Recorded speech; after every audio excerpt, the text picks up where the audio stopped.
आज सिचुएशन ये हो गई कि माँ बाप के दर्जे का ख्याल नहीं किया जाता, सबकी दुआएं। अब तो ऐसी पोजीशन हो गई, बड़ी मादरत के साथ मैं अर्ज करता हूं, मैं दुनिया में रहता हूं, हालात को जानता हूं, तो मैं अर्ज करता हूं, लोग बीवी की माँ का जितना ख्याल करते हैं अपनी माँ का इतना ख्याल नहीं करते। मैं ये नहीं कहता कि आप बीवी की माँ का ख्याल न करें, वो भी एक दर्जे में आपके लिए मोहतरम है, लेकिन मां का मर्तबा बहरहाल मां का मर्तबा, उसका मकाम बहरहाल उसका मकाम है।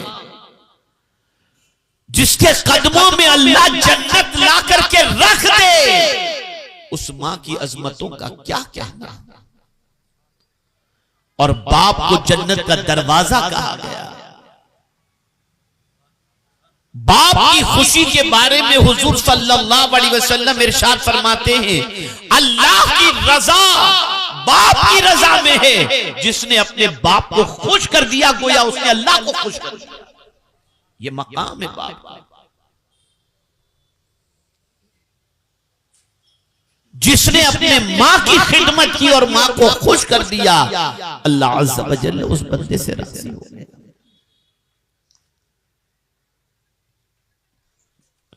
इसीलिए इमामुल मुतकल्लिमीन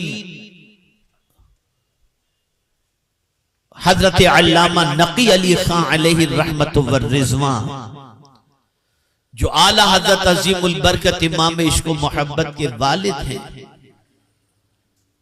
वो कहते हैं कि जो शख्स हर नमाज के बाद अपने माँ बाप के लिए मगफिरत की दुआ नहीं करता, उसकी नमाज कबूल नहीं होती।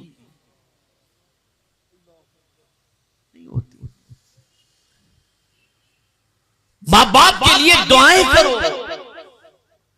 बल्कि हदीस शरीफ में है, एक सहाबी हुजूर सल्लल्लाहु अलैहि वसल्लम की बारगाह में हाजिर आए और अर्ज करने लगे, या रसूल अल्लाह सल्लल्लाहु तआला अलैहि वसल्लम, मेरे वालिदैन इस दुनिया से कुछ कर गए हैं, क्या उनके इंतकाल के बाद भी उनके साथ कोई अच्छा सुलूक किया जा सकता है?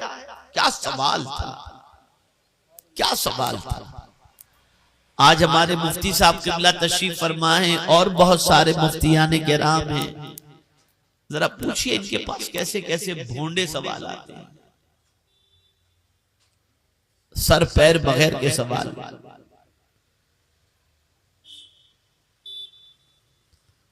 लेकिन वो सहाबा थे, हुजूर की सोहबत पाई थी। और ये बात याद रखिएगा, अच्छे सवाल भी वही करेगा जो अच्छों की सोहबत इख्तियार किया हो।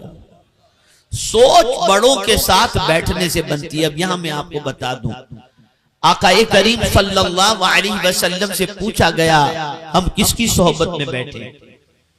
देखिए, मैं आपको एक बहुत बड़ा फॉर्मूला दे रहा हूं, और खास तौर पर ये मेरे नौजवान बच्चे जो बैठे हुए हैं, प्यारे बच्चों, तुम खास तौर पर सुनो। हर एक के लिए जरूरी है, लेकिन नौजवानों के लिए ज्यादा जरूरी है। पूछा गया किनके साथ बैठे, तो सरकार ने फरमाया, अपने से बड़ों के पास बैठो, अपने से बड़ों के पास बैठो, उलमा से सवाल पूछा करो और हकीमों की बातें सुना करो। ये तीन चीजों का हुजूर ने हुक्म दिया। अपने से बड़ों के पास बैठो, बड़ों के पास बैठोगे तो सोच बड़ी बड़ी, बड़ों के पास बैठोगे तो तजर्बा मिलेगा, बड़ों के पास बैठोगे तो तरक्की की राहें समझ में आएगी, उलमा से सवाल पूछोगे इल्म में इजाफा होगा, और हिकमत भरी बातें सुनोगे हकीमों से तो तुम्हारी रूह में ताजगी पैदा होगी और तुम्हारा दिमाग रोशन होगा। अब सुनिए, सरकार से एक सहाबी अर्ज करते हैं, या रसूल अल्लाह सल्लल्लाहु तआला अलैहि वसल्लम, क्या माँ बाप के इंतकाल के बाद भी माँ बाप के साथ उसने सुलूक की कोई राह है? अब सरकार ने क्या फरमाया उसे सुने। मेरे आका सल्लल्लाहु अलैहि वसल्लम ने इरशाद फरमाया, हाँ, उनके लिए रहमत की दुआ करो। पहली बात क्या फरमाई? उनके लिए रहमत की दुआ, और वो दुआ कुरान के अंदर मौजूद है, रब्बिरहमहुमा कमा रब्बयानी सगीरा। ए अल्लाह, हमारे माँ बाप पर उसी तरीके से रहम फरमा जिस तरीके से बचपने में उन्होंने हम पर रहम फरमाया था। जिस तरह से मैं तो खुदा की कसम कभी सोचता हूं तो अक्ल दंग रह जाती है। दो दौर देख लीजिए आप, एक बाप है और एक बेटा है, एक मां है, एक बेटा है। बेटा परेशान है, उसकी सिचुएशन ऐसी है कि बचपने ही में डॉक्टर ने कह दिया कि लाइलाज है ये, इसको ऐसी बीमारी लग चुकी है। लेकिन बाप अपने बच्चे को जिंदा देखने के लिए हर तरीके की कोशिश कर बैठेगा। हजरत कोई वजीफा हो तो बताओ, डॉक्टर हो तो बताओ, इससे चंदा लेकर, इस चैरिटेबल ट्रस्ट से पैसा लेकर अपने बच्चे का इलाज। कोई भी माँ बाप मुझे आज तक ऐसे नहीं मिले जो किसी बुजुर्ग के पास ये दुआ कराने के लिए गए हो कि दुआ करें कि मेरे बेटे को अल्लाह ताला आसानियत कर दे, आसानी उसके लिए पैदा फरमा दे और वो इस दुनिया से चला जाए ना। कितना ही खतरनाक मर्द से क्यों ना हो, बाप हर हाल के अंदर अपने बेटे को जिंदा देखना चाहता है। लेकिन दूसरे एंगल से देखें, बाप बूढ़ा हो गया, बिस्तर में टॉयलेट कर रहा है, तबीयत ज्यादा खराब है, उठ नहीं पा रहा, तो उलमा से दुआ कराने के लिए आते हैं, हज़रत दुआ करें अब अल्लाह इनके हक में बेहतर फरमा दे, बस अभी इनकी तकलीफ नहीं देखी जाती।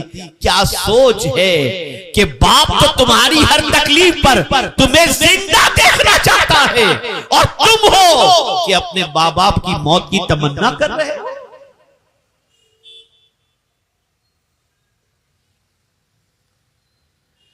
जिस माह रमजानुल मुबारक के अंदर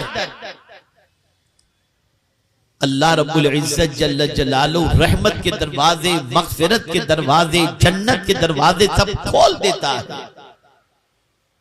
उस मुक़द्दस महीने के अंदर भी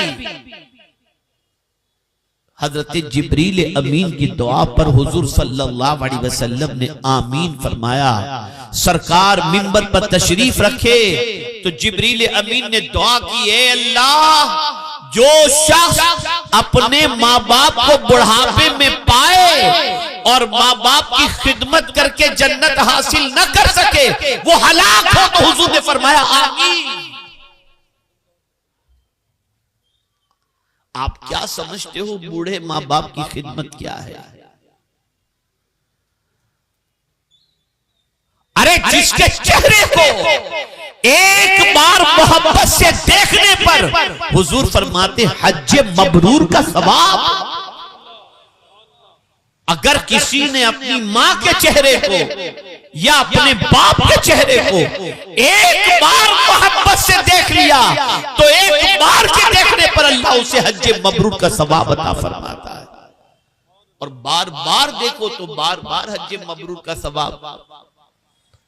अब मैं उन लोगों से कहूंगा जो लोग अपने माँ बाप को बूढ़ा देख करके कहते हैं ये तो खिसक गई है इनकी, ये तो टोकते रहते हैं, ये तो बड़बड़ करते रहते हैं, न करो ऐसा,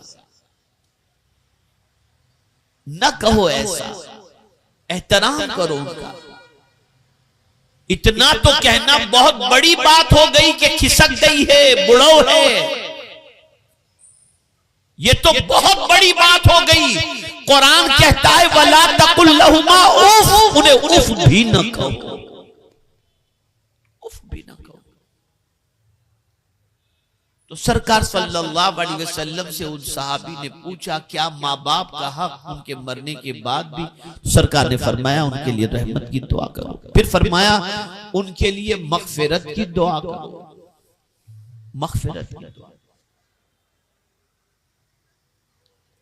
माँ बाप के लिए मग़फ़िरत की दुआ करना, इससे बड़ा माँ बाप के लिए कोई तोहफा है ही नहीं औलाद की तरफ से।